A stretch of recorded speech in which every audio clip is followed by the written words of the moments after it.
Welcome to Week in Horror. All right, you primitive screwheads, listen up. The podcast that deep dives all the films you love. You gotta be fucking kidding. The week they dropped in horror history.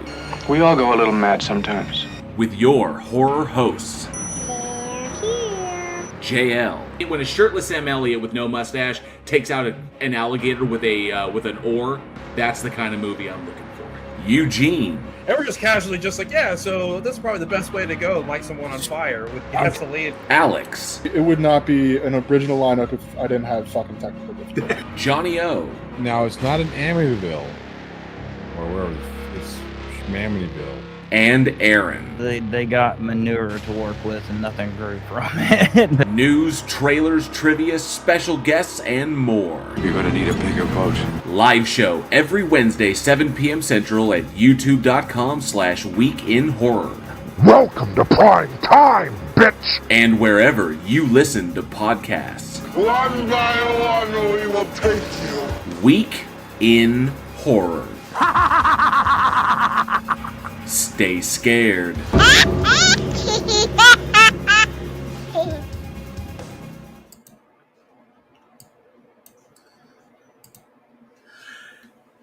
Welcome, horror fans. Make sure everybody can hear me. Yes!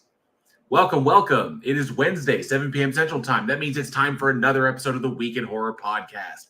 The only podcast where the only way out is down. And if you, dear horror fanatic, are listening to us at the top of the week, remember, we do this live every Wednesday right here on YouTube. Come hang out with us and see all the stuff that our editor doesn't want you to see. This week, we are covering select horror films released April 30th through May 6th. Thank you all so much for joining me. I am JL, and as you can see, I am alone again, naturally. Yes, but apparently the other guys were busy right now. Johnny's right smack in the middle of something. Aaron wasn't feeling too good, and so I'm left to hold down the fort and keep the home fires burning and the human sacrifices rolling in. It's up to me, to hold down the horror fort. But it is so good to see each and every one of you there in the live chat. All you boys and ghouls, thank you so much for being here. I appreciate it. You hanging out with me as I talk horror movies, and talk all kinds of horror shenanigans. Let's see here real quick. Let me get rid of that. And first and foremost, boom, let's get this up. There is our amazing Patreon banner. All of the incredible individuals who help us to make this show possible. We do appreciate your support. We couldn't do it without you. Patreon.com/weekinhorror. You can see all the cool tiers that we offer. You can support the show for as little as $1, or you can get, higher tiers where you get special access to all the cool stuff that we do behind the scenes, like hang out with us, during the After Dark and win some swag if you could beat us at horror trivia, or maybe even be a special guest judge on our our monthly bloodbath debates. This last one we did was between Johnny and I, and it was a good time. That's going to go out to those patrons, early access. So look forward to listening to that. And yes, apparently, so Travis called him out. He's like, apparently Johnny's too ashamed to be here after his showing at the last After Dark. It was pretty hard. It was pretty hardcore. But well done, Travis. Well done on you. So how is everyone tonight? I've got a great show planned. I wish I had some of the other guys here because we had some good stuff to talk about. But we're going to dive into it. First and foremost, let's see who we've got in the live chat tonight. I see Travis Brown is here. Good to see you, bud. And I see Casey Cooper as well. Mel, well met to you. Sarcasm says, not feeling well, but probably won't be very interactive tonight, but I'm glad you popped by, Sarcasm. Thank you so much. I appreciate that. Brian Powell is fresh back from Canada. Good to see you, Brian Powell. Thanks so much for being here. Mr. Lord, all the way from Chicago, says, don't hate, but School Spirits on Paramount was enjoyable. Awesome. I will have to check that out. I know I can't remember her name, but it's got the girl who plays Tori on Cobra Kai. I know it has her in it, and she's like a ghost investigating her own death, her own murder. So I'll have to check that out. Right now, it's all about the second season of From. So I'm just digging on that. It's an amazing freaking show. That, and I'm kind of in a Criminal Minds because we just finished season 1 of Criminal Minds on Paramount Plus. And the new one, the new season, Criminal Minds Evolution, which is really, really good. But if you enjoy Criminal Minds, the new season's fantastic. The kind of revival, Criminal Minds Evolution, and then of course, kind of going through a Criminal Minds binge right now. I think we're in season 3, as it was. Mandy Patinkin just left the show. So, but yeah, I'll have to check out School Spirits. You heard it from Mr. Malort all the way from Chicago. The limoncello chugging Mr. Malort, or the Malort chugging Mr. Malort. Thank you, sir. Elizabeth Sylvester's here. Good to see you, Elizabeth. Thanks so much for being here. Charlie Welch is Jables. Good to see you, Welchy. Only man on the internet you never make a bet with. Good to see you, good sir. Thanks so much for being here. And I see, let me see. Oh, and Mr. Malort has a new channel he is plugging. So Westside Girl Reacts. It's youtube.com/Westside Girl Reacts. Pop on over there. Give him a sub. Thanks so much, Mr. Malort. Appreciate that. And Annie's here. Good to see you, bud. One of our longtime patrons. Thanks so much for hanging out, my man. And I see Denova28 says, good evening, gents. Good to see you, Denova. Travis Brown's Scream 6 is on Paramount Plus now. It is as well. Yes, Denova, I am going solo again. And Casey Cooper says it's Crime Writers Week this week. Ends tomorrow from Pro Writing Aid. Very cool. Awesome. I write Lovecraftian short fiction. So, but Crime Writers is very, very cool. Let's see here. Man, so much. Hey, Ida Pimp You to Ho. Good to see you. Thanks so much for popping in tonight. It's always fabulous to see you. Okay, so many amazing people in the live chat. All right, so I wanted to get kind of a reaction, especially that's why I kind of wanted Johnny on tonight, but I'm here alone in the Week in Horror studio, as it were. And but it was literally last Friday. My wife and I went to go see Evil Dead Rise. Absolutely fucking amazing film. If you have not seen Evil Dead Rise, I highly recommend you rush to it. You rush to the theater and you go see it, because in the theater is the way to watch it. I know a lot of people, don't like theaters because sometimes they're crowded and they're noisy and they're obnoxious and in fact, the theater that's nearest to us is not exactly the best theater. It's kind of run down. It's in a mall that's dying and there's virtually no business in. So nobody really cares, but at least it was a good showing. Nothing happened with the reel. There were just some annoying people in the audience, but nonetheless, got to see Evil Dead Rise in the theater. The theater wasn't too packed or crowded, so that was good times. But holy crap! Now I don't care what Johnny says. I really, really don't. But everything about this one is it fires on all cylinders. It is the best of both worlds. It's the best of the kind of Alvarez continuation of the franchise, and then of course the Sam Raimi sensibility, kind of like the essence of Sam Raimi is there. Whereas the Deadites, the Deadites in it are a bit more comedic and a bit more in line with Sam Raimi's vision of them from Evil Dead 2, when he redid Evil Dead 1, and added a bit more comedic elements to it, but with the gritty, brutal violence and realism of the Alvarez version. So it's got a good combination of the two of them, where it's a little touch of this, a little touch of that, and it looks absolutely fantastic. The effects are absolutely amazing. I loved it. I loved every minute of it. I know that a lot of you probably watch Papa Meat over at Meat Canyon's alternate channel. I know a lot of you probably watch him, and he was kind of like roller coaster. He was like, oh, that's amazing. Oh, that's not so amazing. And he was kind of up and down. I can see why, but if you are a Raimi fan, if you are an Evil Dead fan, of which I don't know why you wouldn't be if you're here watching a horror podcast, watching the live stream of a horror podcast, you will love this, because every single aspect of it is fantastic. With Evil Dead, ostensibly what's going. You kind of have an idea of what the plot is going to be. This one they changed up a little bit, but not too much, to kind of keep it interesting and fresh. The characters are there. They changed some of the dynamics. This time there are children involved, so that ups the stakes quite a bit. And there's not the whole dumb, teenagers making, doing dumb shit, your classic, dumb stuff. So there's some really, really good stuff, and not to mention the acting is quite good on all accounts. There isn't a wasted performance in the entire film. So I really, really enjoyed it. It felt very, very natural as far as performances go, and the brutal, grotesqueries that come after the Necronomicon is sort of read from. You have to watch it. I don't want to spoil it, but the shit that when the shit hits the fan, it's wonderful. And the best thing about it was whereas you have the cabin in the Evil Dead 2 and Ash versus Evil Dead. You have the cabin, and there's the idea that you're in the cabin and the evil's there, so you're trying to protect yourself from the evil outside, but you don't get the same sense as being trapped in an apartment building, because there is a sense of claustrophobia, because of events in the movie, everybody is trapped on one floor. All the characters are trapped on one floor. They cannot get out. They can't use the elevator. They can't use the stairs. So everybody's stuck on one floor, and the deadites spread throughout the floor, and shit just goes absolutely fucking haywire. And the one thing that really sells the movie is the cinematography. It is beautifully done. Excellent choices all over, like it. Fantastic angles, classic Raimi Dutch angles and Dutch zooms. And of course, really, really cool stuff like watching action through the peephole of the front door. So really, really good stuff. And, exactly what you come to expect from an Evil Dead film. So if you have not gotten to see Evil Dead Rise, get your ass to the theater and watch it because it is fucking amazeballs. It absolutely is. I see Donnie Does That is here. Good to see you, Donnie Does That. Thanks so much for hanging out, bud. I do appreciate it. Travis Brown says, I will watch Scream 6 on Paramount Plus after I refuse to watch it in theaters due to the studio screwing Neve Campbell over. Yes, that's true. A lot of us are very much of the opinion that the studio kind of did Neve Campbell wrong, which is why she didn't return for the sixth one. But, and I agree that, and I didn't go to see it in theaters either, and catch it on streaming. I was waiting for it to come out on streaming, just like I did with Scream 5. But I don't know where the franchise is going to go after this.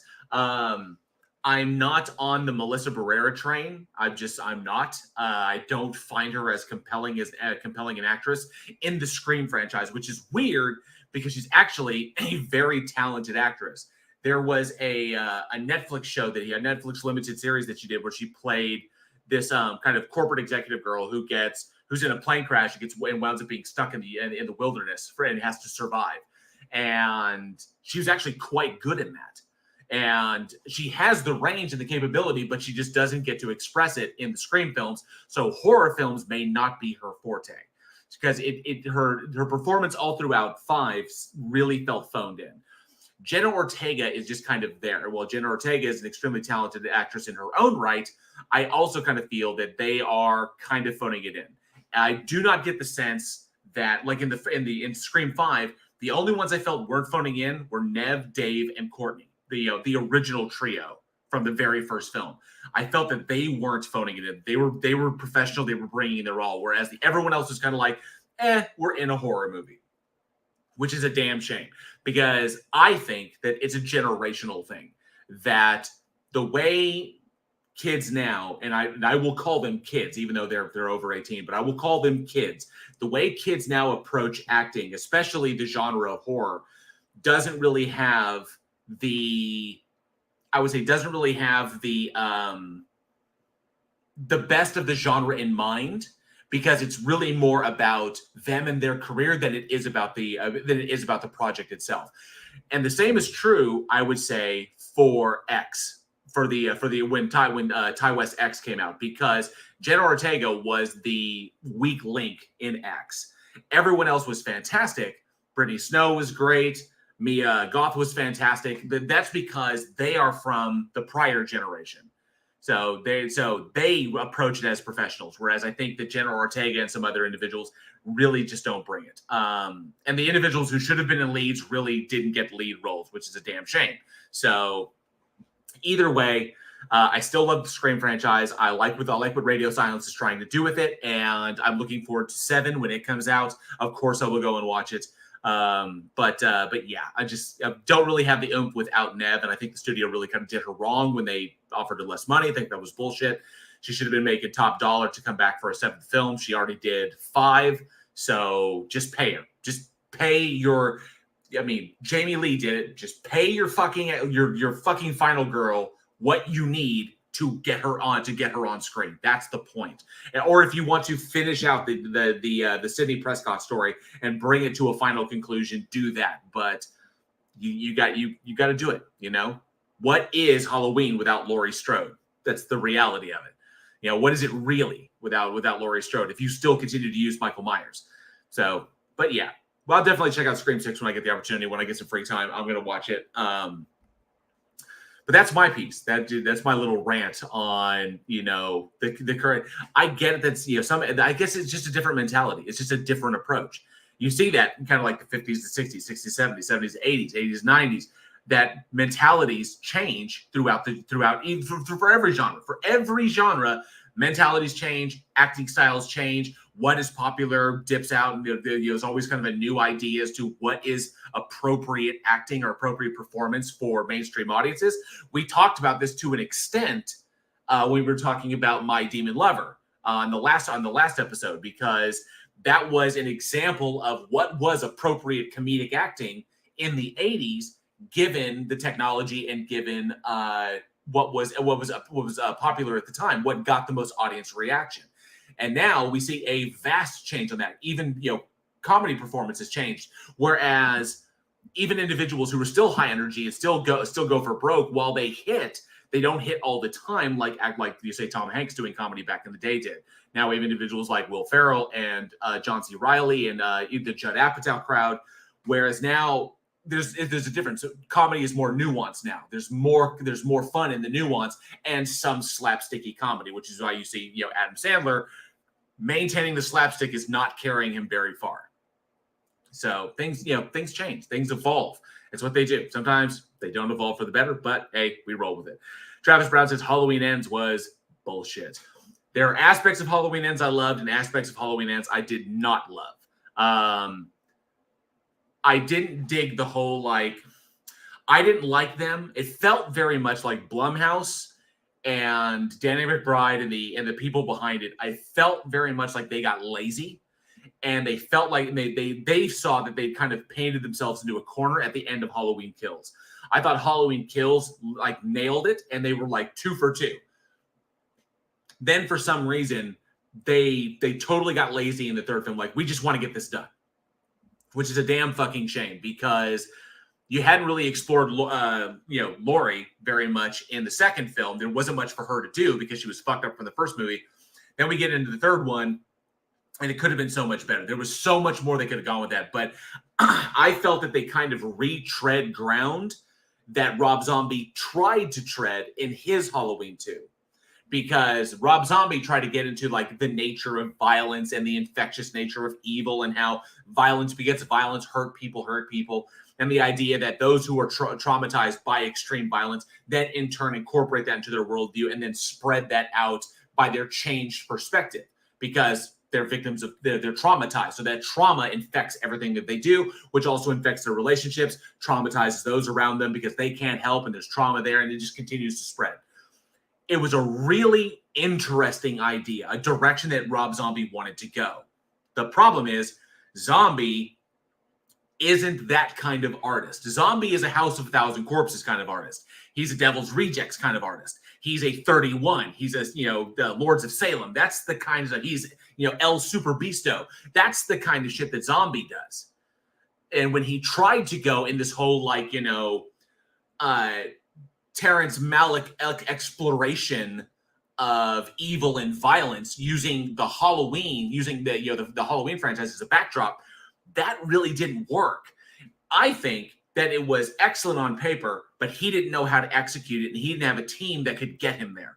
That was problematic. And then, I'm talking about the zombie franchise. So the problem with the third one was that Michael's violence infects those around him, which is why it infected the kid who was bullied and traumatized after the death of the kid he was babysitting.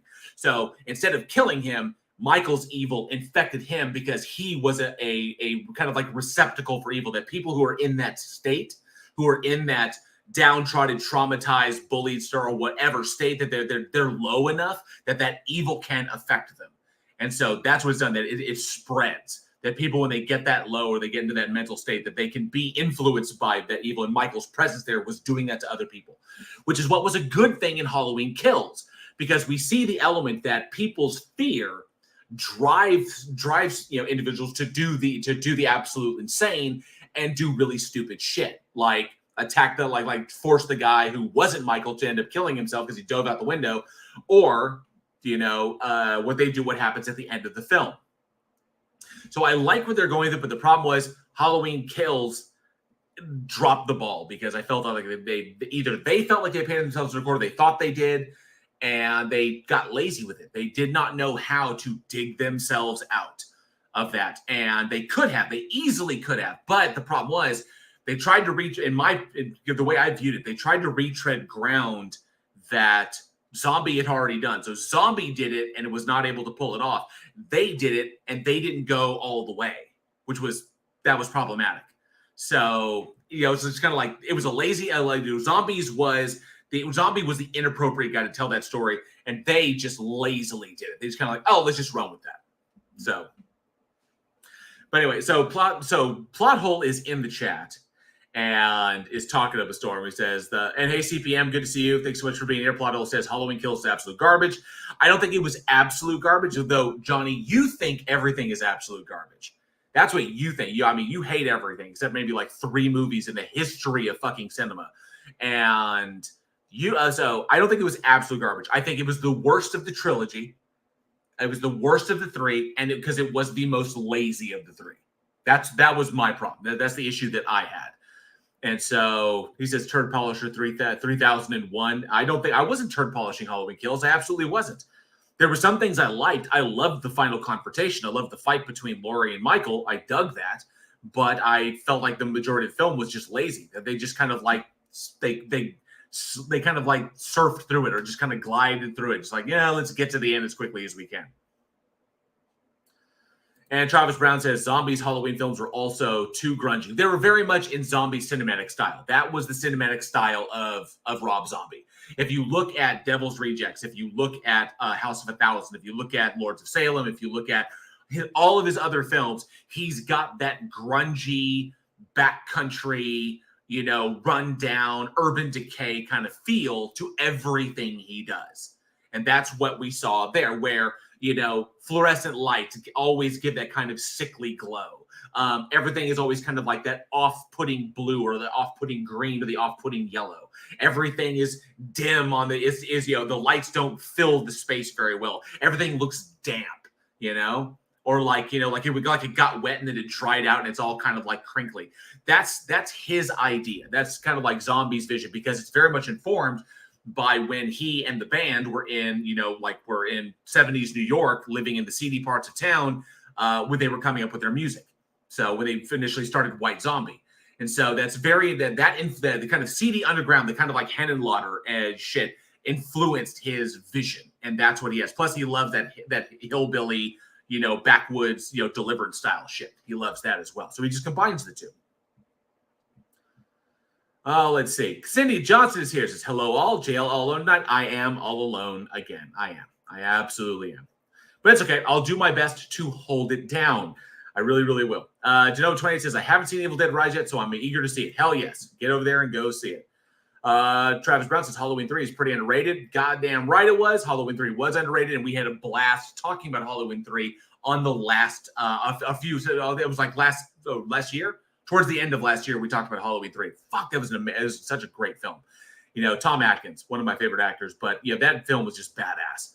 And there's also a kind of like weird thing that we talked about, because there was another movie that came out before Halloween 3 that we kind of look at the possibility that the plot for Halloween 3 may have been taken from this other film, which was weird. It was a film that had Orson Welles in it, about this dude. It was weird. It was very much like if you look at the plot elements, it almost looks like they ripped that and they used it for Halloween 3, which blew my mind, because we watched that movie too. It was like, holy shit, this was Halloween 3, but it came out before Halloween 3. So pretty wild. Let me see. Genoa28 says Carpenter's original was the best. I'd still enjoy Carpenter's original. Robert Biter, good to see you, sir, says, crap, didn't realize there are 13 films. There are a bunch. There absolutely are. But just remember, of the films, all you have to do is watch, if you want just like the regular continuity, like you can either watch the old, you can watch 1, 2, 3, 4, 5, 6, like the first 6, then watch the Halloween films, and then 7, 8, 9, 10, 11, 12, 38, 12, 13. So yeah, so you can watch those ones, or you can watch one, you can watch the first one, and then you can watch the new Blumhouse trilogy, because it can go the 1 to Halloween 2, then Season with the Witch, then 4, Return of Michael Myers, and then so on and so forth. Or you can go Halloween, Halloween Kills, and Halloween Ends. But Season of the Witch was fantastic. That would have been a really fantastic idea had they continued on with that idea. I thought that was really, really good. But people wanted Michael Myers. People want the masked slasher, They want the shadow, the shape, that cannot be defeated. That's what people wanted. So that's what they gave people. That's what it is.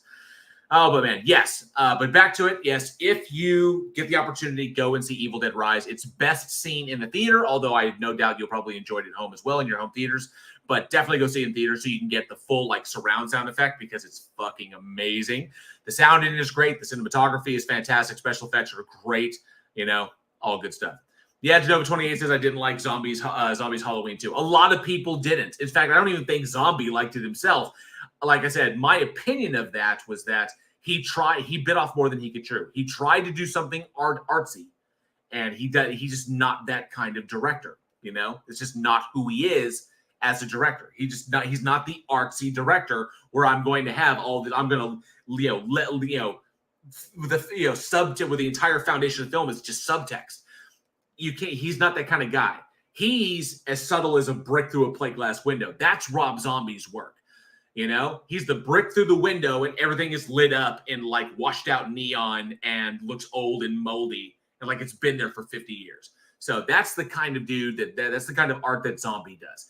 Doing stuff like that where you have heavy duty nuance and heavy duty subtext and this underlying theme that runs throughout the entire deal. And then you try to backdrop a Halloween film, a slasher film, against that.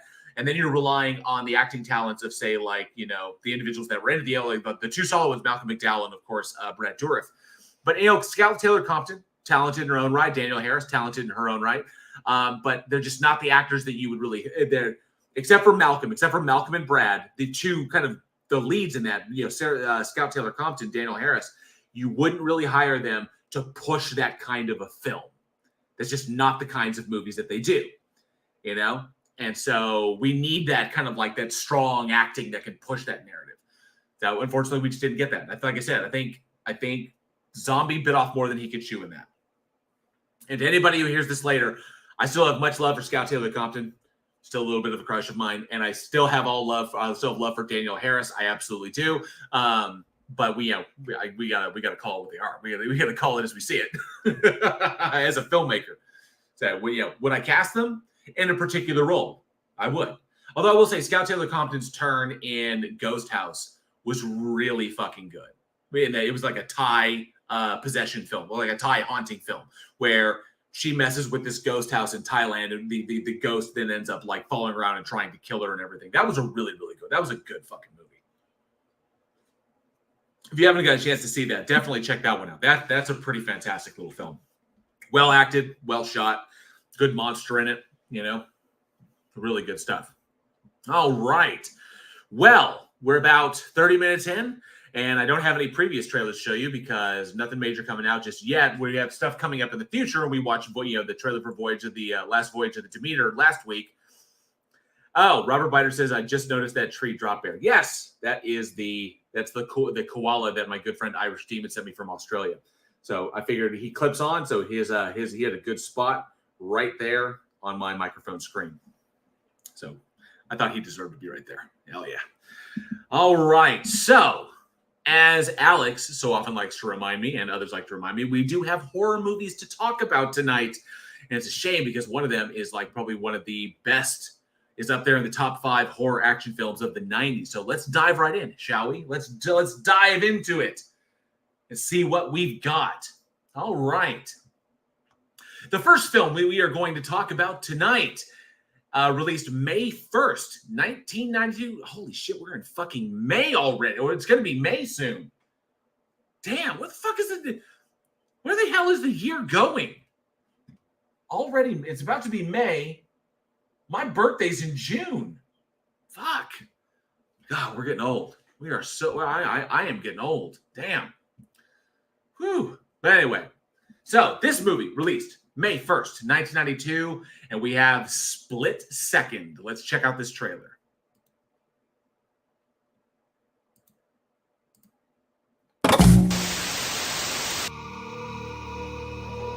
I love it when they're like in the movie 2008. 450 Magnum, point blank. It disappeared. He can hear its heartbeat. Where'd he go? He knows it's out there. Somebody must have seen something. He knows what it can do. Are you telling me there's something running around loose in this city, ripping the hearts out of people and eating them? Maybe he eats them for breakfast. Now, it's really pissing him off. Buster! And his new partner. I work alone. Makes two. Paranoid people with guns are a menace to society. You'd be paranoid too if you had a dipshit like this following you. I fucking love Rutger Hauer on this. Oh, terrific. It has no motive. The only thing we know for sure is that he's not a vegetarian. It has the DNA structure of all its victims. It gives no warning. You ready to die? But one thing's for certain. We gotta get bigger guns. It ain't no pushover. 2, yeah. Bingo! We want to get to Cannon Street. No, you don't. Yes, we do. Boy, are you pushy. His name is Harley. It's brilliant. I'd say it is safe. Rat bastard! Satan is a deep shit. Get out of there! 5 seconds! Okay, 4, 3, 2. Rutger Hauer. Split second. Nice timing. Split second. Give control.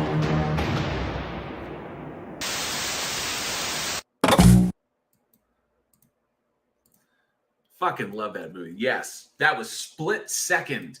So, one of the underrated ones from the 90s, directed by Tony Malum and Ian Sharp, written by Gary Scott Thompson, starring Rutger Hauer, Kim Cattrall, Neil Duncan, and Michael J. Pollard, and the late, great Pete Postlewaite, who was in a small role in that film.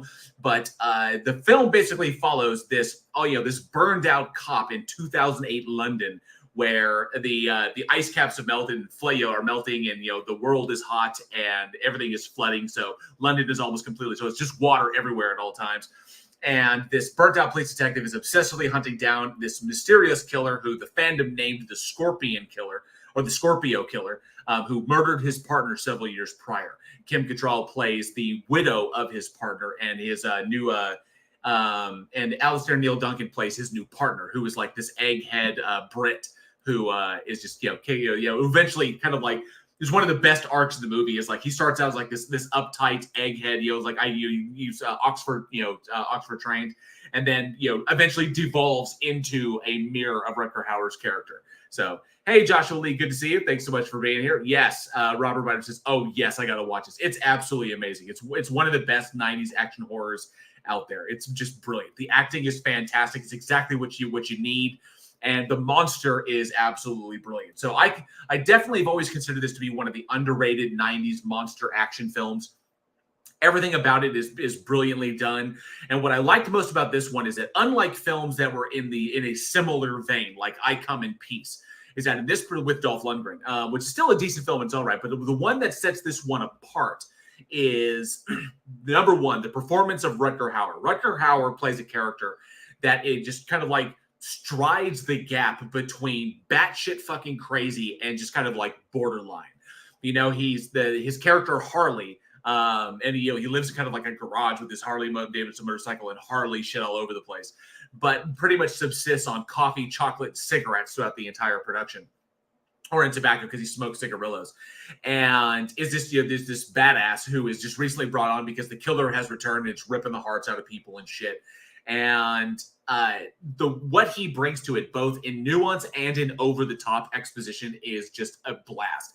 And he does it so effortlessly. The best thing about this is that one of the best things that you can tell that everybody in this movie was absolutely having fun and enjoyed the role. There's not a phone-in performance all over the place. It has the power and oomph, and where nothing feels like too insanely over the top or like faked, just like Lethal Weapon style. And then, of course, the sci-fi action horror stuff of like Aliens. It has some moments that are very Alien-like, has some moments that are very Aliens-like.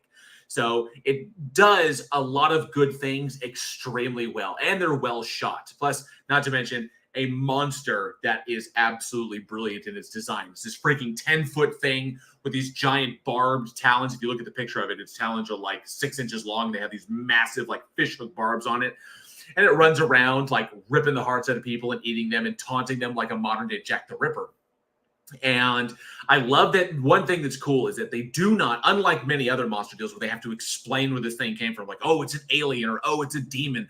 We don't know exactly what this damn thing is because many hypotheses are posited about what this monster is. It could be a demon. It could be Satan itself. It could be an alien that comes down, that's come down to Earth, and it comes down every once in a while. Or it maybe goes into hibernation because it does the whole, like, it kind of drops off for a while and then comes back and then kills some more people and then drops off again. So it does like these leapfrogging series of murders. And so I like that they don't give it. They leave that ambiguous because we don't need to go into these kinds of super details. It's one of the cool things that made Predator back in '86 so good is that we knew it was an alien and we knew it was hunting people. But as far as like the ritual and why it did stuff and why it, how it selected certain individuals, it's kind of left to the imagination. There are certain things left to the imagination. There are certain things that are ambiguous, which allow the audience to really invest into the production itself. This film right here, Split Second, was exactly the same way. And it allows for that kind of ambiguous, where we can kind of fill in our headcanon, like the name, the Scorpio killer, was given by the fandom because the monster in it is just like the killer. That's all they ever refer to it as. Even though it is this giant fucking monster, which is awesome. Like black visor and all black, wet skin, 10 feet tall, fucking just shredded muscle. Awesome stuff. Oh, let's see here.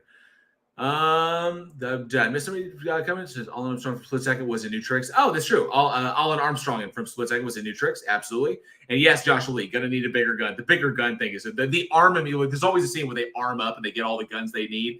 Him going through the armory, going from gun to gun to gun, like the 50 caliber, and then he goes like the M40 grenade launcher. And then he, takes to the damn rail gun. He's like, it's the M40 is not big enough. I just love his character arc. He plays it so brilliantly, where he goes from the buttoned up kind of nerd to as hardcore as Rutger Hauer. That's when they start like getting along and like talking to another. It's great. Oh, excellent, Travis Brown. Congratulations. Very good. That's awesome. Yes, Kim Cattrall has had an amazing run. And of course, I believe this was post Big Trouble in Little China, which is one of my favorite films that she's been in. But Kim Cattrall just, doing it. Everything about this was fantastic. Not to mention, you get to see more of Kim Cattrall than you usually do.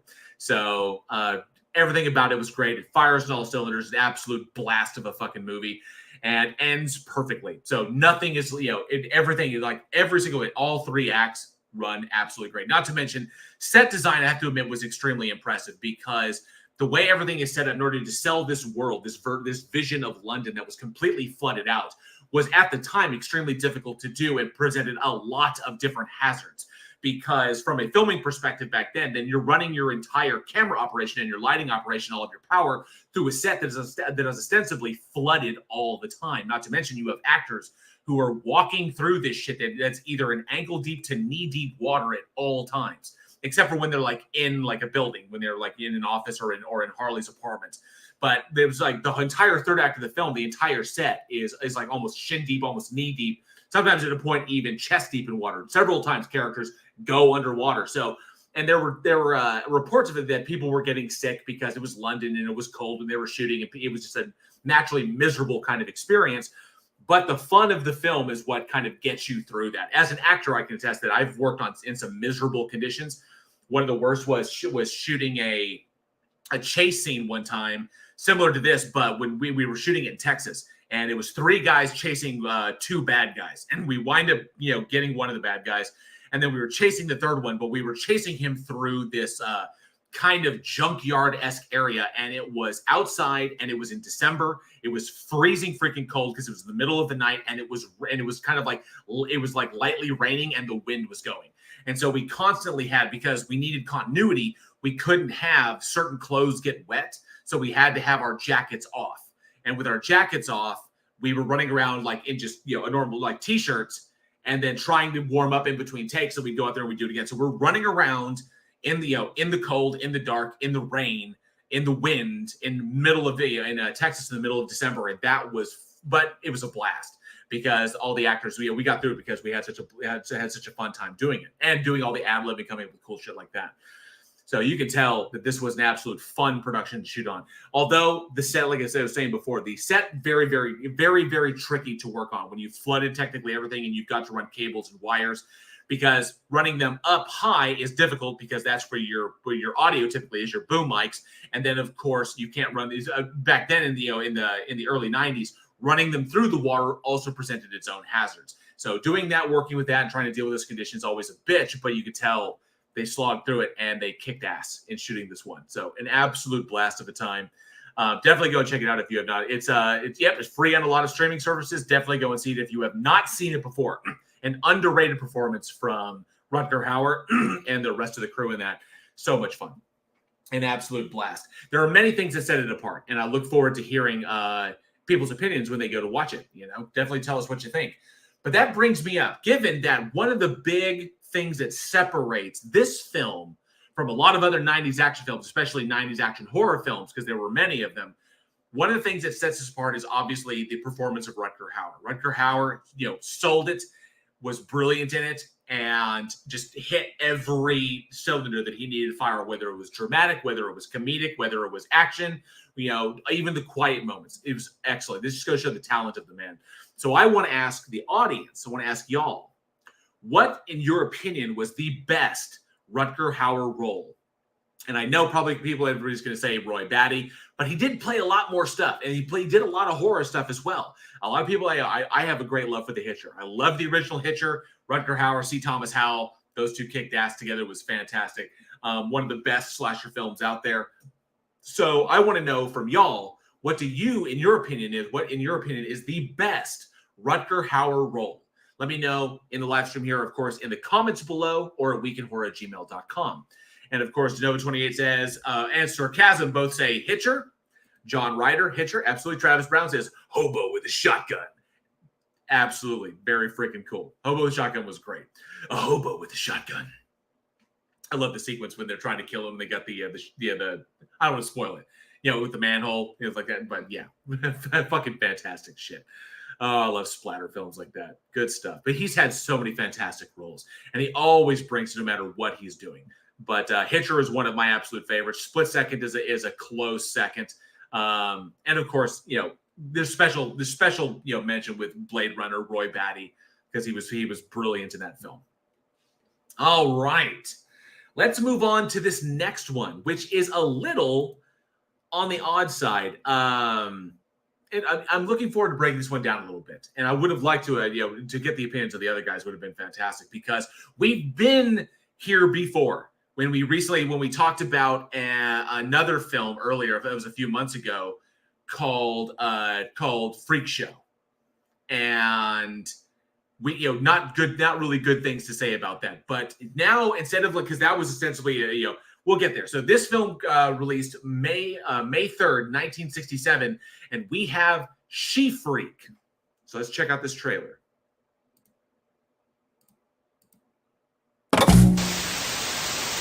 There are only two kinds of freaks, ladies and gentlemen. Those created by God and those made by man. Who the hell do you think you are, anyway? I know who I am. She knows who she is.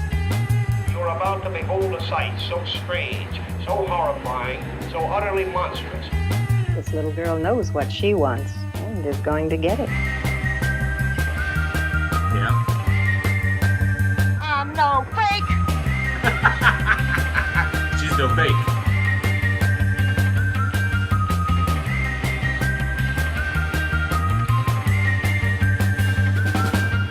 Look, if you must.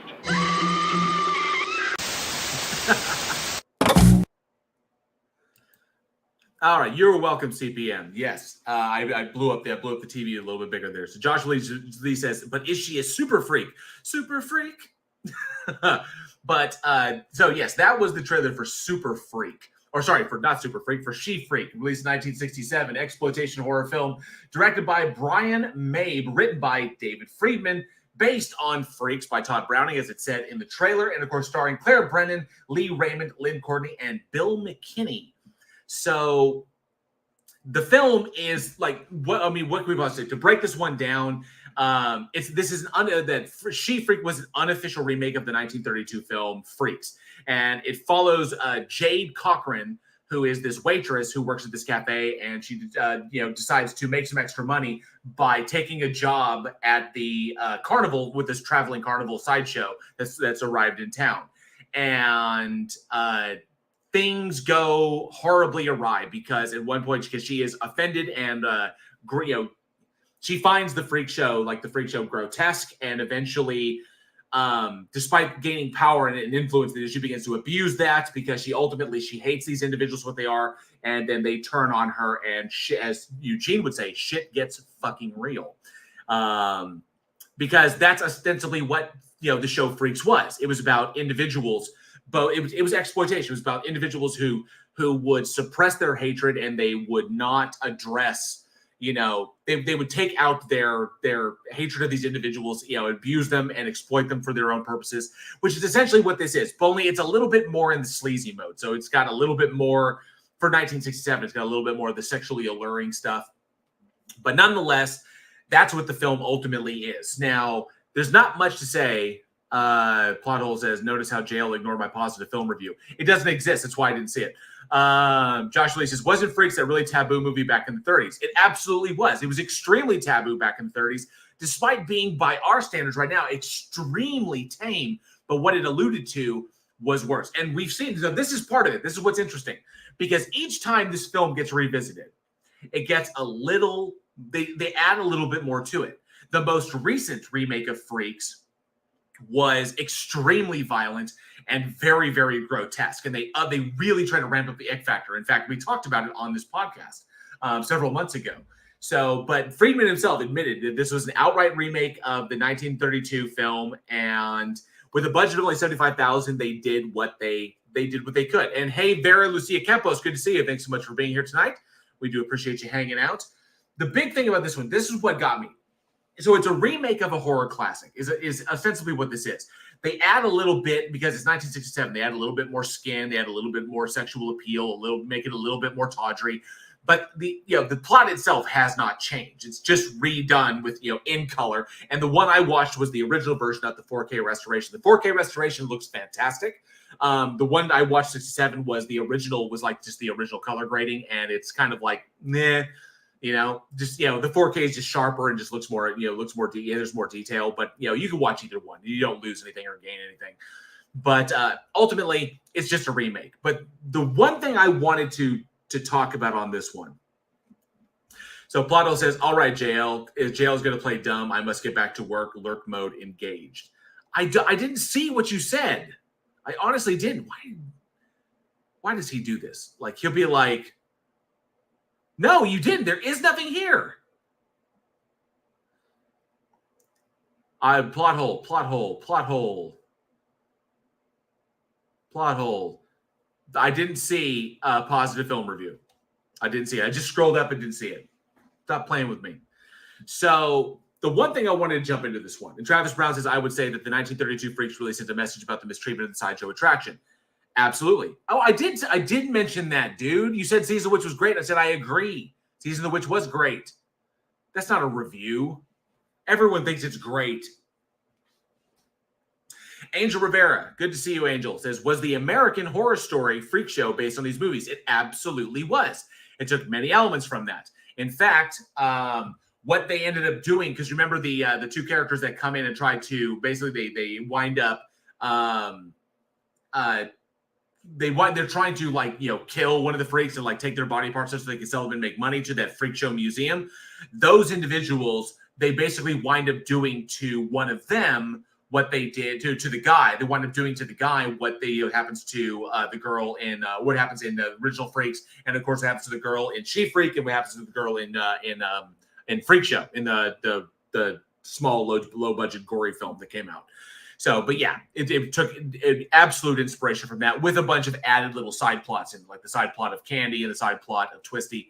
So, but in this one, this is what wants me like, this is why I wanted to kind of talk about this one, because there's not much to say as far as the difference goes. The film itself was shot very basically, and it looks okay. It's not, I mean, it looks like, it's like, this is a presentable movie. The sound is good. Everything is pretty much solid for it. And it's just retelling the story. And it only adds a little bit more skin, a little bit more, like sexual appeal. It doesn't really go for the ick factor, but it does go for the exploitation factor. So that's the whole point there. Now, but the question is, why do we keep coming back to this story?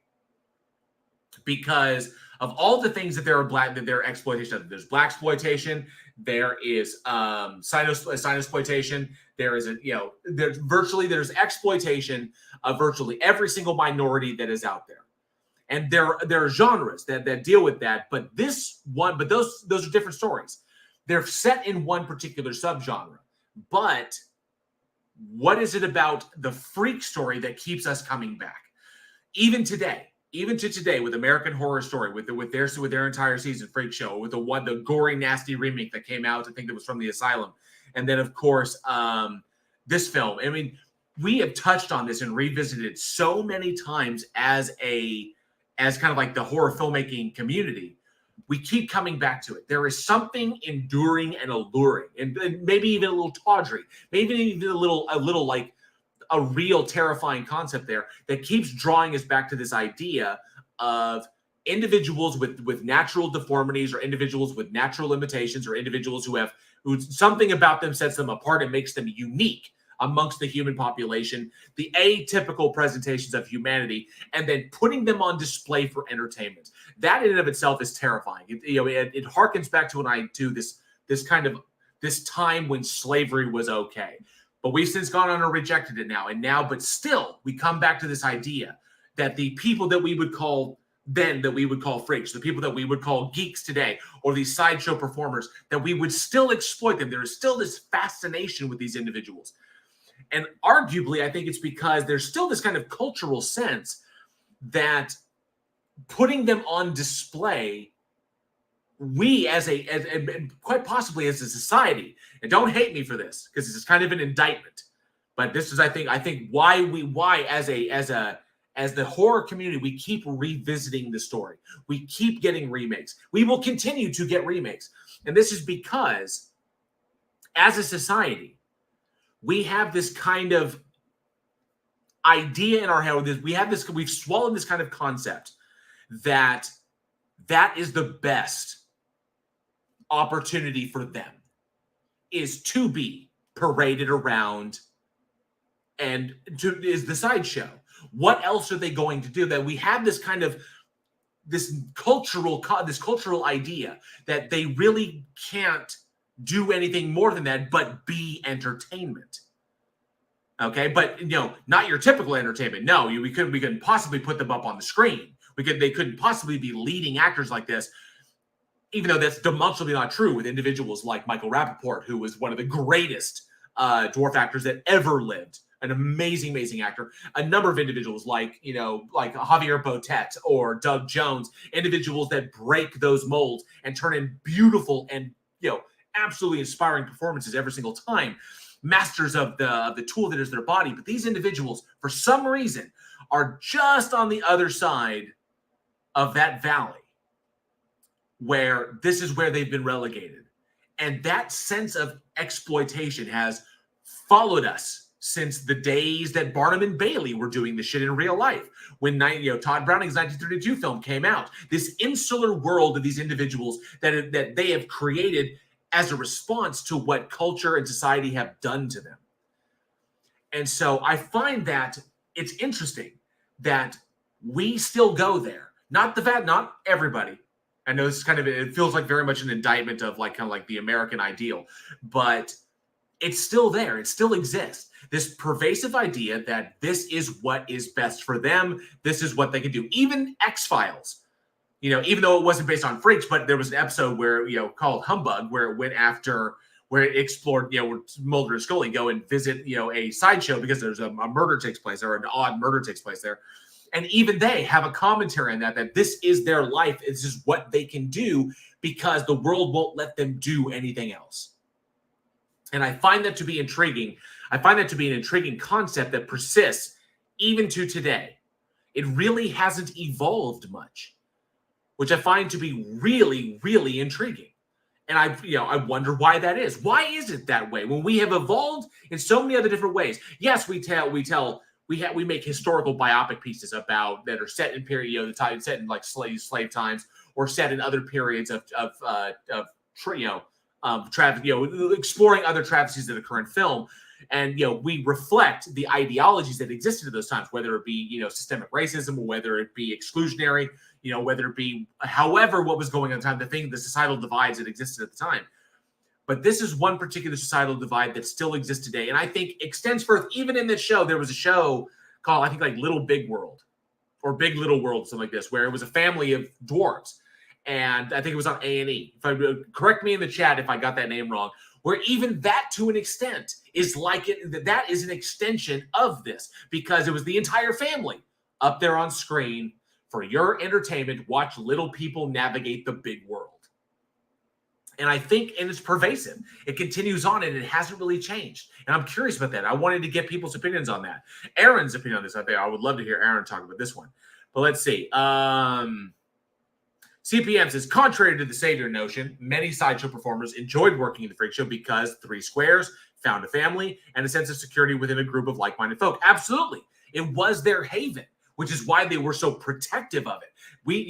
Their tightly knit insular community was, as a result, a response to what the world had done or how the world had reacted to them.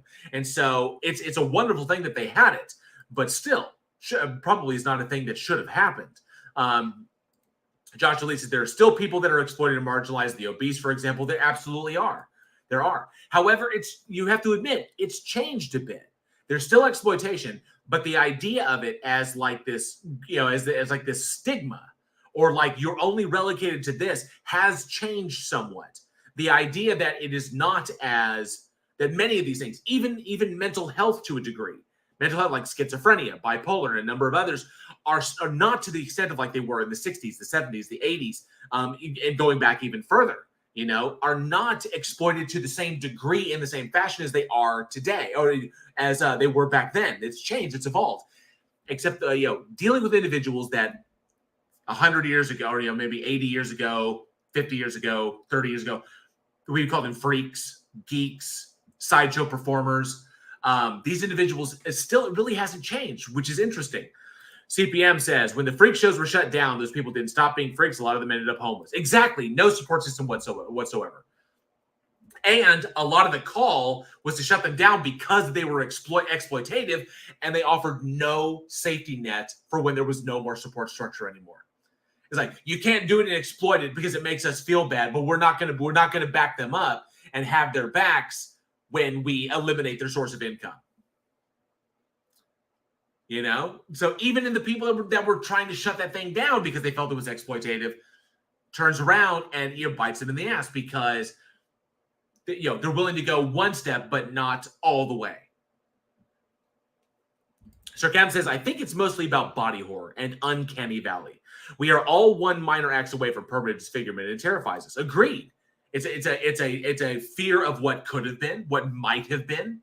It's a fear of it's a fear of what could possibly happen to us if we're not careful. It's an idea, but it's also reinforcing of like how lucky we view ourselves as. But that's only insofar as that you view them as being unlucky, and they don't view themselves that way. So, or not? Yeah, I would say many of them don't. So, in that respect, they're still there. It's still there, and still hasn't changed over time, which is really, really both weird and intriguing. And kind of a shame, a little bit of a shame, because I really got that sense watching this one, where it's like we're beyond telling Browning's story, which was unique and interesting at its time because no one had ever looked at that facet of society and to that degree.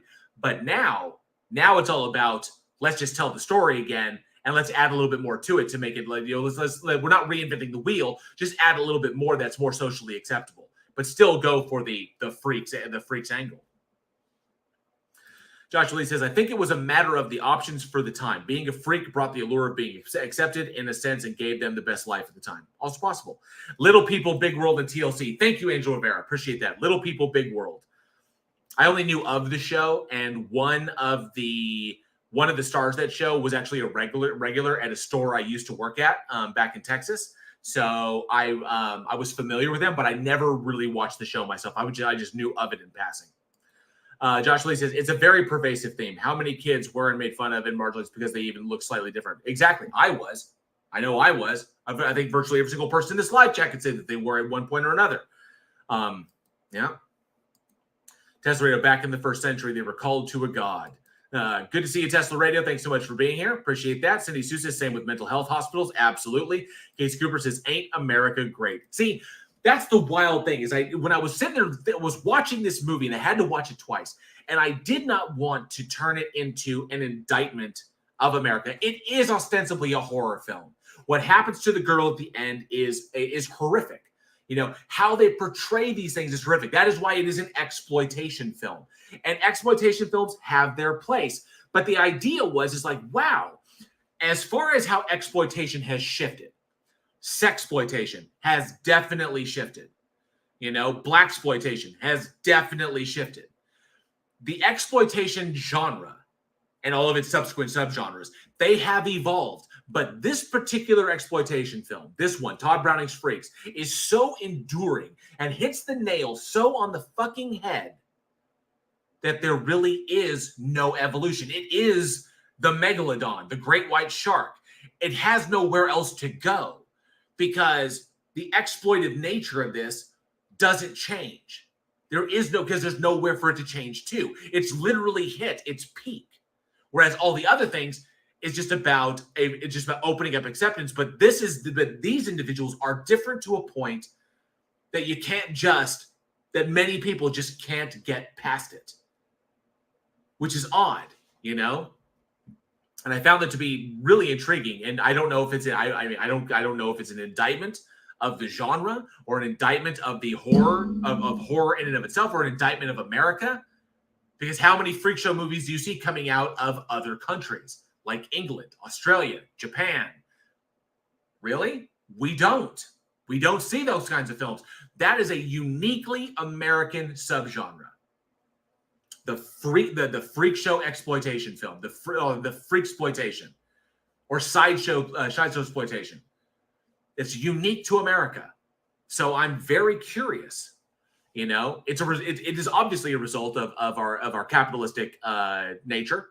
So make money doing whatever you can off of whatever you can. It's obviously, you know, that's where its roots are. But the idea is that it hasn't changed at all. Vera Lucia Campos says morbid curiosity is universal. It absolutely is. You know, it serves both functions. It serves them to a degree and serves us to a degree. So I don't know where it can go. I don't know if it will ever change. I have no doubt this movie will be remade again. I have no doubt whatever. I think that's in my opinion. But I want to ask the audience. I want to ask y'all.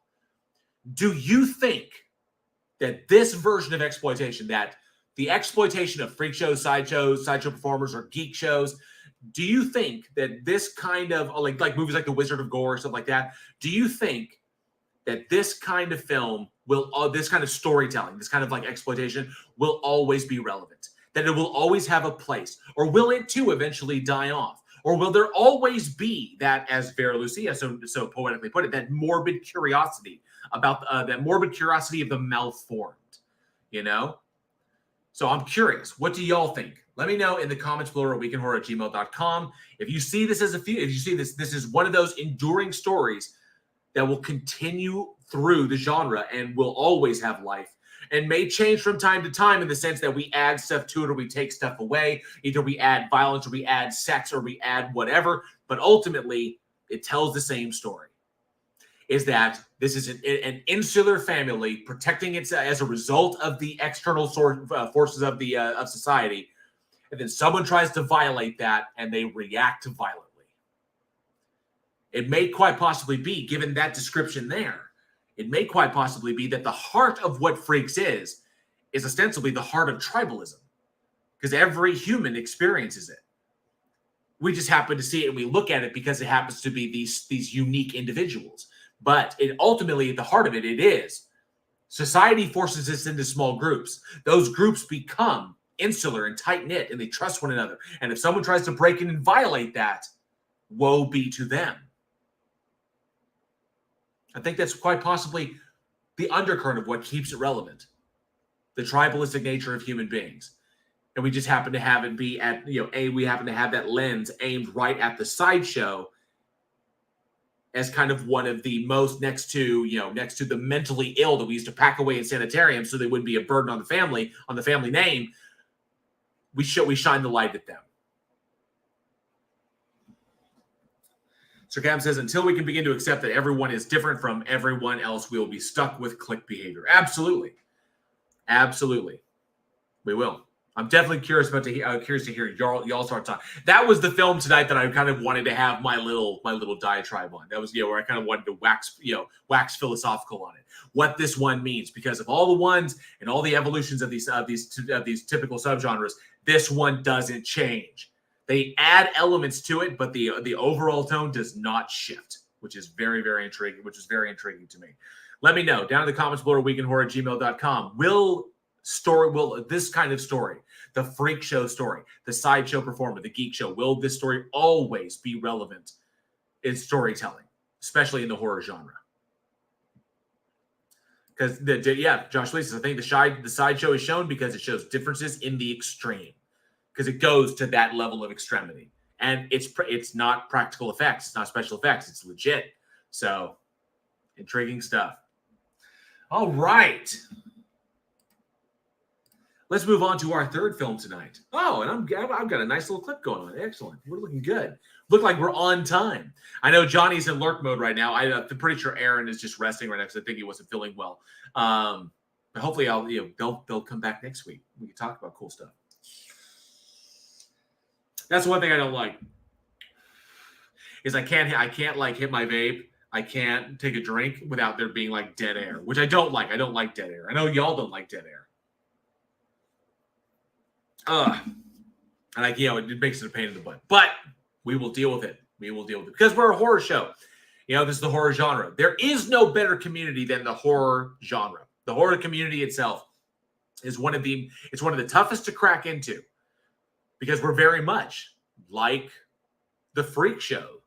We're very much like the freak show. Tight, insular. We all love this thing. We all united by our love of this genre, but it's hard to crack it. But once you do, you'll have friends for life. That's a beautiful thing about this community. We absolutely love it. Tesla Radio says, on time. Well, that will change for the good. Awesome. Case Cooper says, dead air. Yeah, I hate dead air. I don't like dead air. Let's move on to our third film. What do we got? All right, this one released May 6th, 1988, and we have Jack's Back. Let's check out this trailer.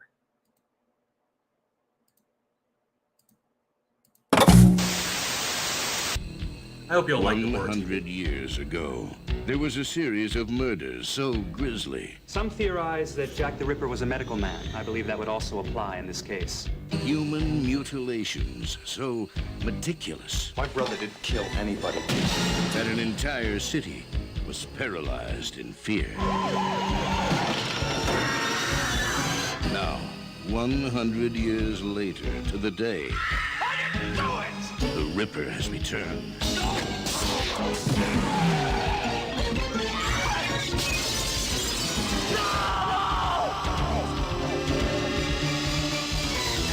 Jack's back.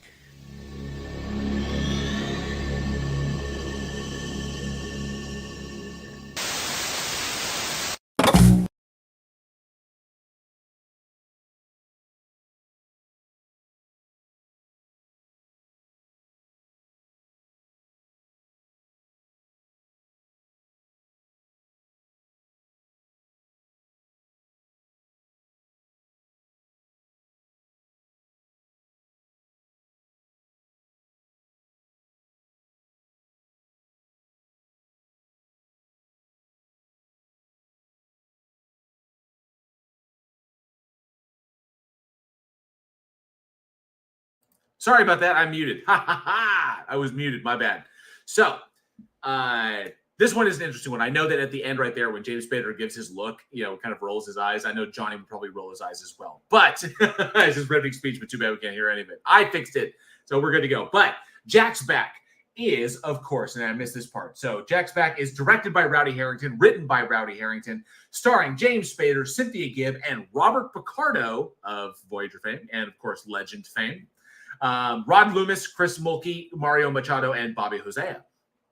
So the film follows a serial killer, or the film is essentially set in Los Angeles in the late 80s, and there was a serial killer murdering women out there, and this doctor gets embroiled into it and winds up getting killed because he gets too close to the killer. And then his identical twin brother, both played by James Spader, shows up and begins to unravel the mystery as to what exactly is going on while he is trying to evade the police, because the police think that he might be the killer because he has too much information. He knows too much about the crime scenes because he was getting visions from his identical twin brother. So there's a supernatural aspect to it. And of course, it's a serial killer film. So this is okay. So what can I play? I mean, this is an interesting one. I like it because I'm a tremendous Jack the Ripper fan. So anybody out there who is fascinated by serial killers, fascinated by the serial killer genre, I really, really enjoy. I like serial killer films. I especially like Jack the Ripper. From Hell is one of my favorite films. Not only Johnny Depp, Alan Moore, written by Alan Moore, and then of course. But I like Jack the Ripper stories and all of the speculation that goes around them. This particular is of course, a Jack the Ripper film. Now, the problem on this one is that despite the fact that you've got 1980s Los Angeles, which is fantastic production value, shooting in the city. And then you've got James Spader, you've got Cynthia Gibb, you've got Robert Picardo, you've got all this amazing stuff. The film ultimately fails to capitalize on its potential. And that is because, in my opinion, I think this was Rowdy Harrington. I'm gonna put all of this on Rowdy Harrington. Rowdy Harrington is not a Sir says, I've never liked James Spader. What? James Spader's he said James Spider, but James Spader, really? Yes, James Spader was Dr. Jackson in Stargate. James Spader's great. I love James Spader. I especially loved him. I loved him in everything he's done. I really liked him as Ultron. I thought he was good as Ultron. So Rowdy Harrington is a Hollywood director and writer. He's currently living up in Montana and has worked on a number of things: Repo Man, Night Flyers, a number of let's see, what was it? What else was there? A Murder of Crows was a really, really good one with Cuba Gooding Jr. and Tom Berenger. There's a number of great films he worked on. As a matter of fact, he got his start in horror films working on Humanoids from the Deep, Roger Corman, and of course Nightmare on Elm Street. He was the best boy on that one, as far as the best boy electric on that one. So he got his start working horror films. He knows horror films. Then he did this one where he wrote, and this was his first opportunity to write and direct. This was like his big break. And unfortunately, I think he kind of drops the ball a little bit because it's not in the story that's being told, but in how the story was told. There's a little too much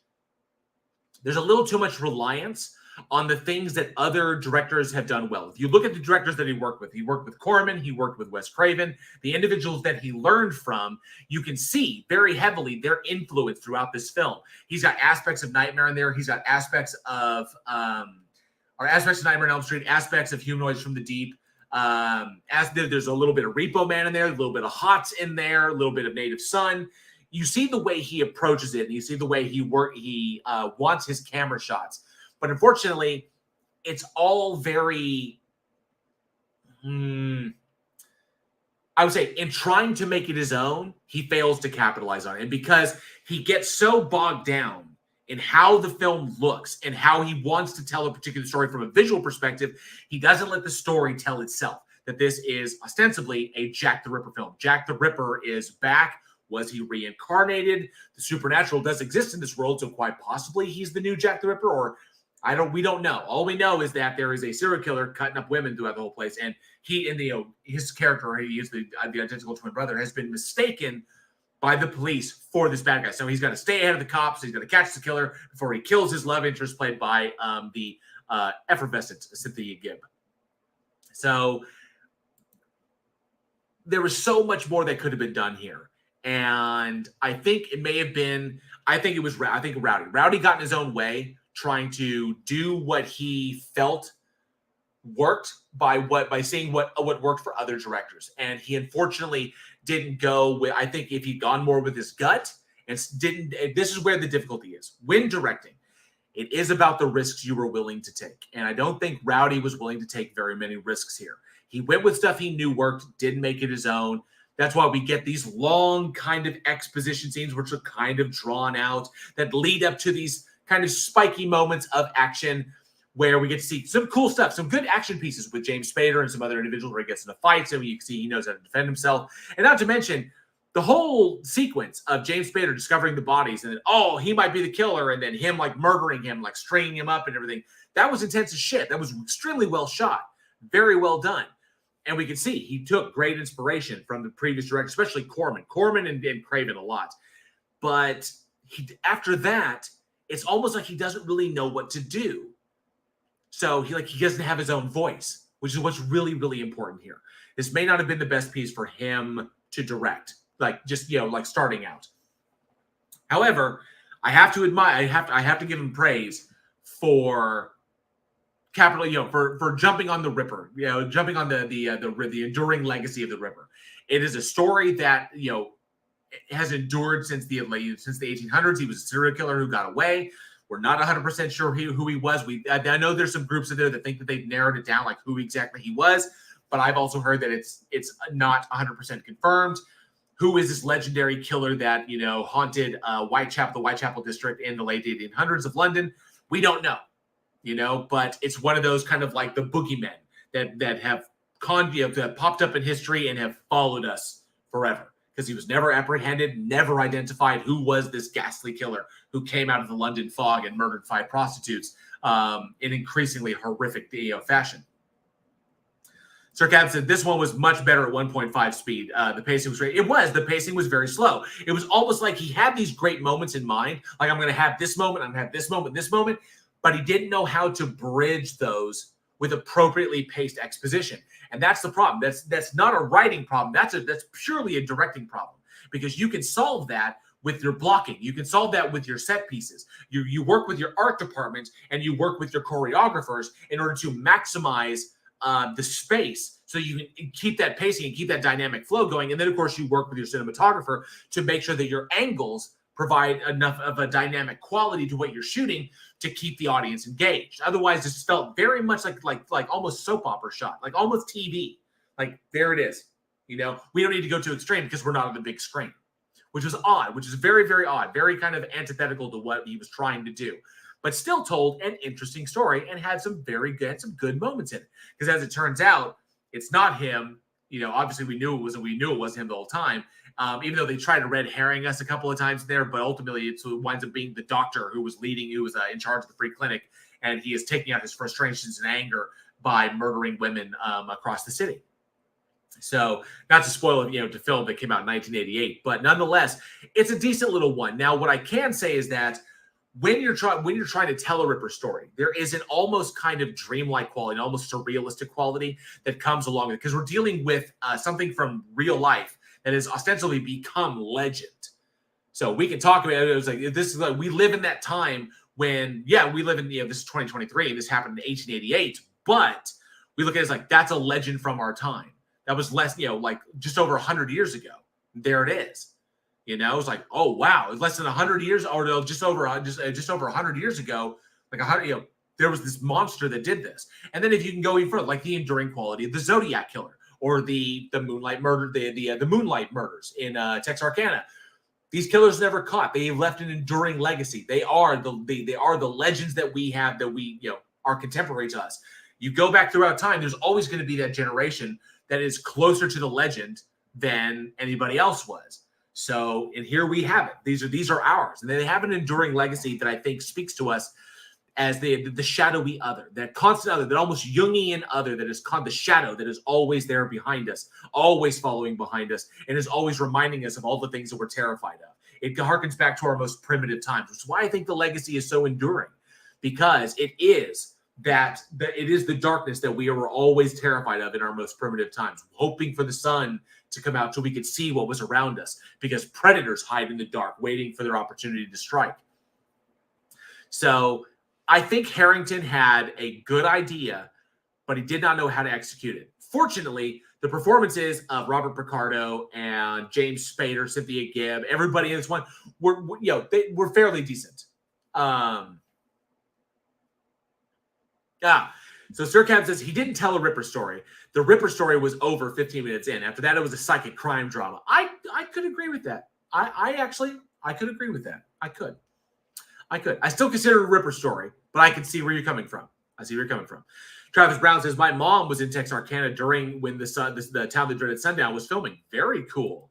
Awesome stuff. We met Marianne from Gilligan's Island because she was in that. So that's what I kind of dug about this one. I like the fact that James Spader, that the performances of James Spader, the fact that he played double duty, he played the doctor, and he played his identical twin brother, did very, very well playing multiple roles. Everybody's acting in this was on point. I really, really enjoyed it and helped to carry this thing through, the kind of slogging exposition that occurs throughout the film. So if you are a James Spader fan, which I am, if you do like, Jack the Ripper inspired horror, then definitely check it out. Otherwise, you could probably pass on this one. It's a decent little film. It's not terrible. We've definitely talked about worse on this show, but I think a lot of people might enjoy this particular one just because it's a little bit different. If you liked From Hell, check this one out to see kind of the story from a different angle, especially in a more contemporary setting. And I always like revisiting, the idea of Jack the Ripper is just so cool. Like I liked Warehouse 13 when Jack the Ripper's lantern was, because he used it to paralyze his victims, was one of the artifacts in the warehouse, which I thought was really fucking cool. It's just cool stuff like that. Ripperology. I don't consider myself a Ripperologist, but it's cool that there is a Ripperology out there. I think it's pretty fucking neat. But given that this is as Sarcasm would say, that this was a Ripper-inspired film. Not really a Ripper film, but a Ripper-inspired film. Addressing the enduring legacy of the Ripper, what do you think, as the audience, what I wanted to ask y'all is, what do you think was the best Ripper horror film? The best horror film to feature or be inspired by Jack the Ripper? Let me know in the comments below, or of course, at weekinhorror@gmail.com. Love to hear what you think, all the different recommendations. And of course, many people may not have seen those. So be sure to get those in. And remember, comment on the posters, the poster deals we put up in the not only the comments on the live stream itself, but we put up those community posts. In fact, here in about 40 minutes, the next 4 movies we're going to talk about go up. Be sure to smash that like button. Smash that like button, throw a comment there. Those interactions help with the very scary algorithm, which is like literally our slasher in the YouTube verse. It is constantly lurking behind every door, looking at us from outside the window, shaking its finger at me every time I say the fuck, or every time I say the F word, or every time I say fuck or shit. Oh, let me see. Sally Skellington says, "Where's Johnny O to shit on it?" He's hiding. I think he's embarrassed to be here because he lost his ass in the After Dark trivia. Andrew Vera says, "From Hell 2001, fuck yeah, love that one, especially Ian Holm. Ian Holm was amazing, man." Sarcasm, Time After Time with Steenburgen and McDowell, very cool, very cool. Cindy Sue says, "Scream." Vera Lucia Campos says, "From Hell," awesome. Somebody goes, "From Hell" was such a good one. Alan Moore, what can you say? For all of his goofiness, Alan Moore is fucking amazing. All right. So we've got one more to talk about. One more. Just one more. All right, let's dive in. So this last film that we're going to talk about tonight, and I fucking love this one. Johnny would have hated it. Johnny would have hated this movie. But I think Eugene would have dug it. Eugene would have dug this one. Released May 6th, 2004, we have Satan's Little Helper. Let's check out this trailer.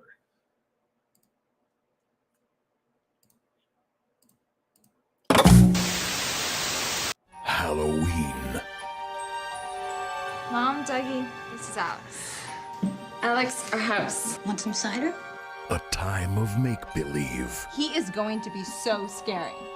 Dressing up like the devil. Catherine Winning is part of the game. It really is a Satan, right? For one little boy, Where are you going? To find Satan. the devil What's with all the Satan stuff? Oh, your dad got him this video game. is real. Are you Satan? Can I be your helper? When he brings the devil home, his family pays the price. This could be our secret door to hell. Mom, come see Alex! Child's game For this you shall die. is about to become a terrifying reality. Oh, it's fine! This Halloween, Death Race reference. the devil you know is dangerous. You're really into this, aren't you? The devil you don't know Don't go out there. will kill you. Manson said all the dead people were pretend, but he lied. I'm going after them. Yeah. Jenna! Run! Satan's little helper.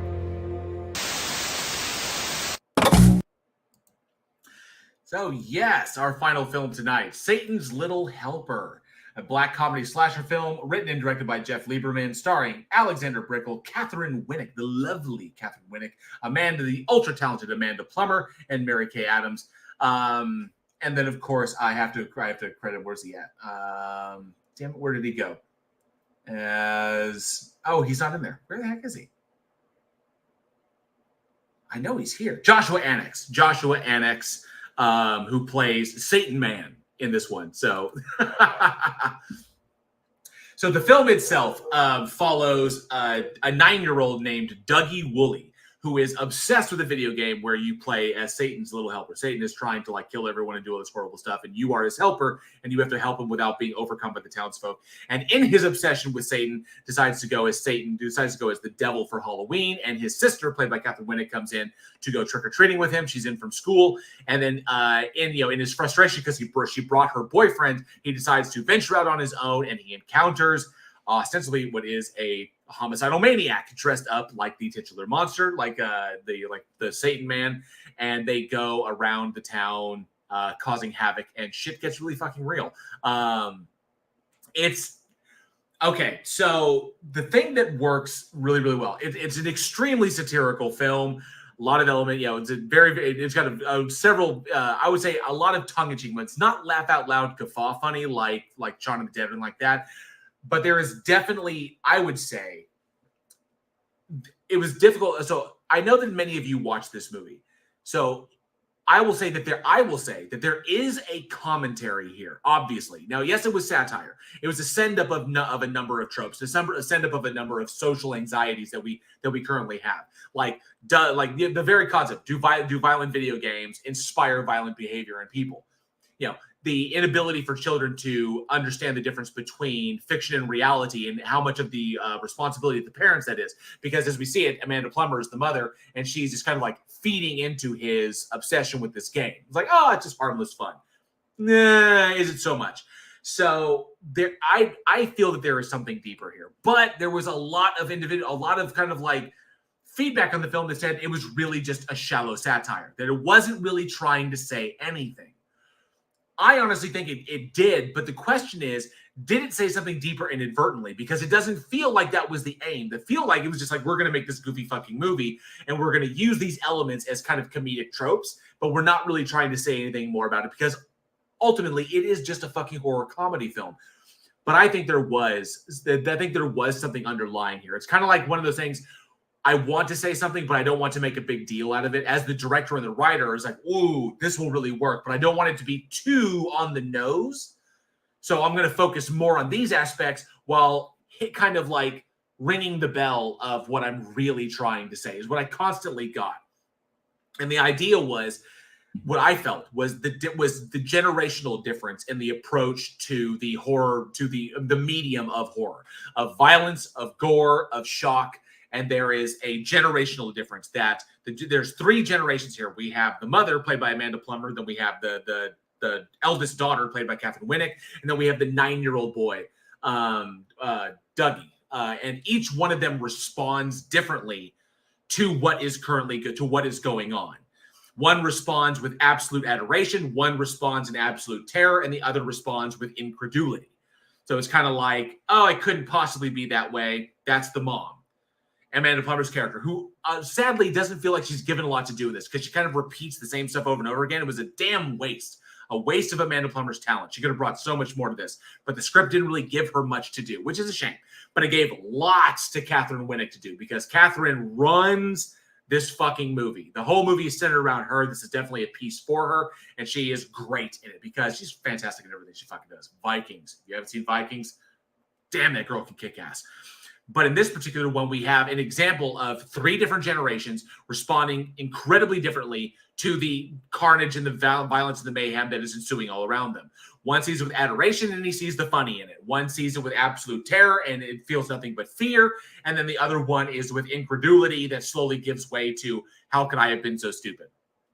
So everybody responds to it differently.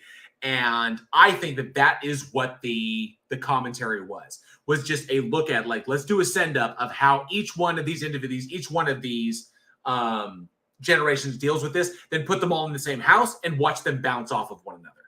And as you can see, the same reason why the dad ends up getting killed in it is because the dad reacts the same way the mom does. He reacts with incredulity and he's caught off guard and ultimately he's dead. Travis Brown says Amanda Plummer did a great job as the villain in Picard season 3. She absolutely did. She was fucking fantastic and she went out hard. I'm just going to say that. You have to see it for yourself how she goes out. It's hard. So I love Picard season 3 was fantastic. So ultimately what I think comes off as a shallow slasher film or a slasher kind of, horror comedy slasher is a little bit deeper than what they would like to present. Because when you hit something too hard on the nose, you kind of put people off. This one, I think, very, walks that tightrope between having something to say and having something to watch in a popcorn film. So I liked it. It added a level of depth to it, which I was not expecting. And plus, you have all these cringy comedic moments of the kid who is just fucking so absurdly naive in his acceptance of this monster and the atrocities that he's committing. And just because he needs that validation, and he gets it with like a thumbs up or a pat on the head or a pat on the back and like a bit, like a slow nod, like I totally get you, is a commentary to this individual, to the child, is that they're looking for that gratification. They're looking for that acknowledgement. Then with Catherine Winnick's character, you get the idea that it literally is about that kind of like, it's sex, it's the intimacy and the level of connection that she's looking for. And then of course the adult is just very, very black and white. Everyone's got their own tunnel vision, their generational tunnel vision, which is what I loved putting there. Sir Cab says, writing Boo with a cat was the most original moment in the movie. I nearly died laughing and coughing. Yes, that was pretty brilliant when he grabs the cat. He sees the cat, picks it up, and smashes it against the wall and then writes Boo with it. And it just drops the cat. There were some really inspired moments in this. I thoroughly enjoyed the film, and I think a lot of people would. And that's the beauty of it. I think the beauty in this one is the strength of its ambiguity. For number one, we get a sense that there's something deeper, but we don't need something deeper. It succeeds on the merits of its just tongue-in-cheek satire alone, which is what's good. That's a good mark of a horror comedy, is that all it needs to do is kind of poke at poke at the bear. Oh, let's poke and let's have fun. And that's what makes it funny. The something deeper just adds a little bit more flavor to it, but it doesn't need it. It's very ambiguous there. Not to mention the ambiguity of the killer itself. The killer, which is theorized, hypothesized to be a particular individual who was recently released from an insane asylum named Billy. They think it might be him, but they never confirm that it's him. In fact, he changes costumes multiple times to throw people off. And so people don't expect it. So every time they see a new costume, they don't know it's him. And if he were to take off his costume, you'd never catch him. So it's a really interesting dynamic. Not to mention the whole story is set on an island that only apparently has like 5 police officers. And he winds up killing all the cops, so there's no one coming to help them. And the film ends on the expected cliffhanger, where we don't know if the family escapes, because he then takes off his last costume, the Jesus, because at one time he shows up as Jesus. So first he's Satan, and then he takes Satan costume off. Then we never see his face, but then he starts walking around dressed as Christ. And then when he winds up with that doesn't work anymore, and he uses it to kind of like fake people out and red herring people, like putting up other people in his costume so that people wind up killing that person. Then he starts getting dressed up as a cop, and then they naively let him into the house, and then that's when the movie ends. It's like, why is he not talking? But there are excellent little moments in it, little inspired moments. Like Sarcasm brought up, writing Boo with the cat, the way he kind of reacts to like, yeah, he gives a thumbs up, like, oh, fuck yeah. Juxtaposed with the extreme violence that takes place. Not to mention the shopping cart death race moment was fucking fantastic. That had me laughing. That was funny. 50 points, 60 points, and just knocking this old man with a cane, blah, and just goes flying over a friggin' shopping cart. Is fantastic. So many good moments in it and a lot of inspired stuff. Ultimately, it's a fun one. It's a popcorn film. It's definitely a popcorn film and well worth it. Catherine Winnick is very easy on the eyes and a very talented actress. It's a good villain, a good masked killer, and of course, a kind of like subtle, like a tongue-in-cheek look at our society itself is very honest. Even for 2004, you know, for almost 20 years ago, not bad. Very on point, and I really, really enjoyed this one. I just wish that some individuals in the movie got a little bit more to do, because I thought Amanda Plummer was kind of wasted, that level of talent, and I wish the boyfriend had been given a little bit more to do. He did get a good, I mean, obviously at the ending when he gets tricked, because when he shows up as Jesus, when the killer shows up as Jesus and then winds up turning the tables on him, there were some good moments, some good classic slasher moments, some good classic tropes, and of course, an excellent villain, which really, really fucking sells it. So, very, very good stuff. Oh, let me see here. Sir Kev said, I personally believe that every slasher and serial killer movie can find its roots in the Jack the Ripper story. Absolutely can. I think it absolutely can. The nameless killer, the other, you know, the Jungian other, the shadow. Absolutely. All right. So, given this particular one, and I really dug it, and I think a lot of you will dig it too if you didn't get an opportunity to watch it, but I was absolutely intrigued. Was totally intrigued by the killer itself. And it's one thing that I really dig in a movie like this is a really excellent masked killer. Is a masked killer, you know? I love that stuff, and I often love the creativity that goes into trying to separate a masked killer from all the other masked killers. Halloween, Friday the 13th, you know, individuals who wear something, you know, to cover themselves up. Saw, even with the pig mask. I love it when art departments, I love it when costumers get really, really intricate and try to make really, really intriguing stuff. And this one, I really dug. I dug the Satan mask. Good to see you, Gosh of Heck Fire. Just came in late. Just want to say hi to everybody. Thank you so much for being here, bud. I do appreciate it. One of the best names on the internet. So I want to ask the audience, I want to ask y'all, what is your favorite horror movie mask? As far as like your killers go that wear masks, what is the favorite one? What's your favorite one? The one that you dig seeing every single time? Or what was the most intriguing one that you've ever seen? So what is your favorite horror movie mask or masked killer? I would say the mask that the killer was wearing. Let me know down in the comments below or at weekinhorror@gmail.com what you think was the coolest or the best or your absolute favorite of the masks that killers have worn in horror films. Sir Cab says this one was really entertaining, but Student Bodies will always be my favorite satire. Oh, fuck yeah. 6.5. I fucking love that movie. It was great. All right. Ooh, Angel Vera says Leatherface. Fucking A. Leatherface and his multiple faces. Travis Brown says Ghostface is the winner. Strange Lex 790. Good to see you. Says Michael Myers. Yeah, I got the Michael Myers mask. Oh, Sarcasm backs up with the Leatherface hands down. Fucking A. Hell yeah.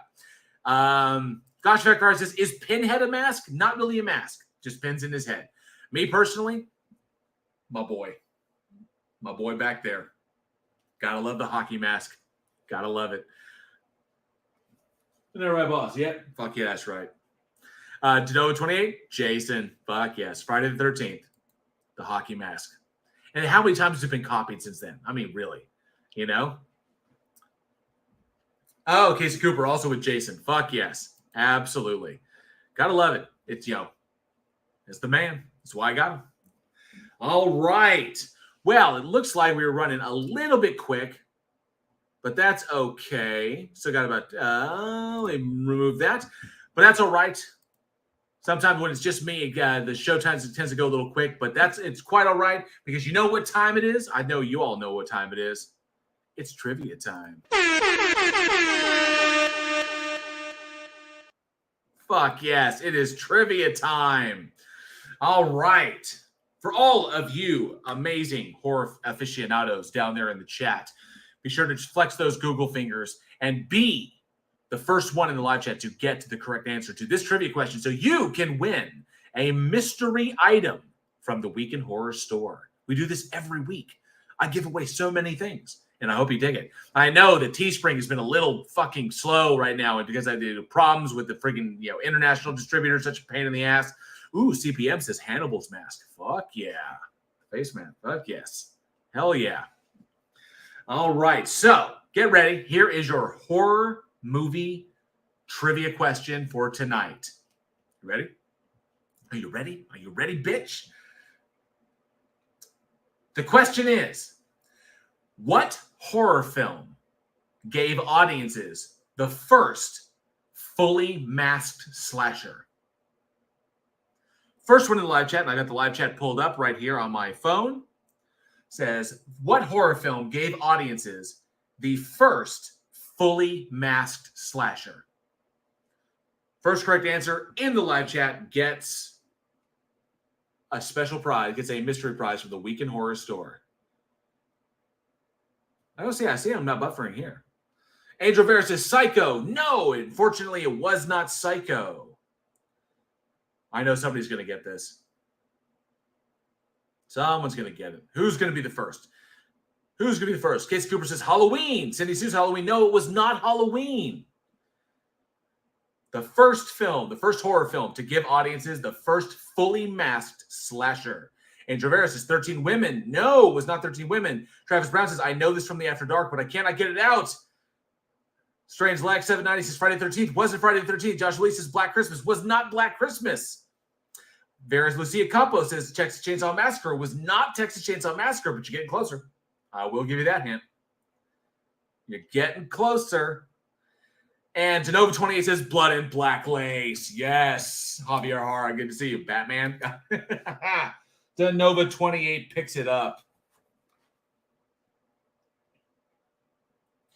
All right. I've got your name down, Genova. Congratulations. Yes.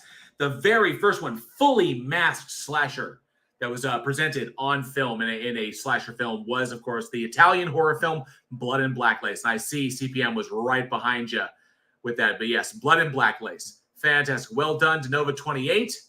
CPM says, fuck. Congrats, Denova. Bummer. So close, CFM. Yep, so close. But I saw that pop in. Yep, Blood and Black Lace. Well done, Denova. All right. So this has been an awesome show. This has been fantastic. Y'all have been fantastic. And because we just got done with trivia time, you know what that means? That's going to close out another episode of the podcast.